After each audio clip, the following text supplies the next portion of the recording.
মিরাজ আল্লাহর রাসূল সাল্লাল্লাহু আলাইহি ওয়াসাল্লামের একটি গুরুত্বপূর্ণ মুজিজা, যা অন্য কোন নবীকে আল্লাহ রাব্বুল আলামিন দেন নাই। সকলে বলুন সুবহানাল্লাহ। মিরাজ সম্পর্কে আলোচনা করতে গিয়ে আমি 1 ঘন্টা আলোচনা করেছিলাম। সায়েন্স এনেছিলাম, বিজ্ঞান এনেছিলাম।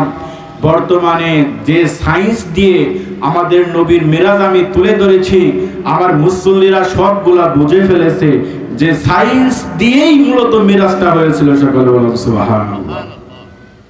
আমি আলোচনা ওদিকে না, আমার আলোচনা আরেক দিকে। তার আগে এই মিরাজের একটা সায়েন্স টেকনোলজি আমি আপনাদের কাছে বলবো, আপনারা কি শুনবেন?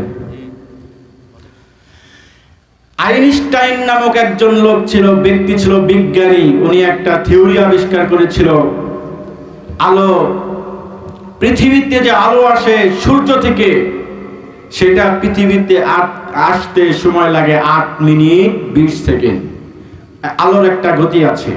আপনি এখান থেকে একটি লাইট ধরবেন, ওইখানে যে লাইটটা লাগবে, এই লাইটের ওইখানে গেতে একটা আলো ওইটার মধ্যে লাগে, তারপরে এই যে আলোটা গেল একটা সময় এখানে অলরেডি জায়গা।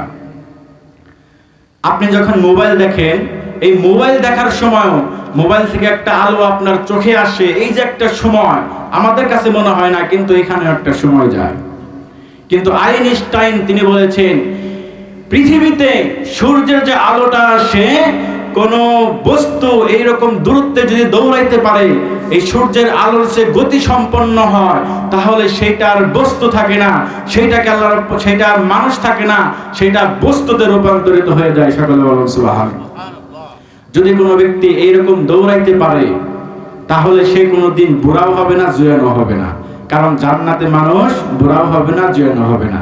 পৃথিবীটা প্রত্যেক দিন সেকেন্ডে 30 কিলোমিটার দৌড়াইতেছে, আর সেকেন্ডে আলোর গতি হলো 3 লক্ষ কিলোমিটার, যার কারণে আমাদের বয়স হয়। আপনি যদি এই সময়টাকে আপনি থামিয়ে দিতে পারেন, তাহলে আপনার বয়স কমবেও না, বাড়বেও না। আর আল্লাহ রাসূল বললেন যে আমাকে একটা দ্রুতগামী বুরাক নামক একটা প্রাণী দিয়েছিল, যেটার চোখ যে পর্যন্ত যায় 1 লাখ ওই পর্যন্ত যায়। তার মানে হলো আল্লাহ রাব্বুল আলামিন বুরাক দিয়েছিলেন, এই বুরাকটার গতি এত সম্পন্ন ছিল, 1 লাফে ও বাইতুল মুকাদ্দাসে যাওয়ার পরে, সেখানে নামাজ পড়ার পর ওইখান থেকে আরো দ্রুতগামী আল্লাহ রাব্বুল আলামিন এই গামী প্রাণী দিয়ে তাকে আসমানে নিয়ে গিয়েছে। এবং সেইখান থেকে 27 বছর কাটানোর পর আবার যখন তিনি আসলেন, আসার পর তিনি দেখতে পেলেন অটোমেটিক পানি, এখনো ওযু করার পানিটা দৌড়াচ্ছে। সকলে বলুন সুবহানাল্লাহ। তোমাদের বিজ্ঞান দেয়া, তোমাদের মিরাজকে আমি বিজ্ঞান দেয়া প্রমাণ করে দিলাম। সকলে বলুন সুবহানাল্লাহ।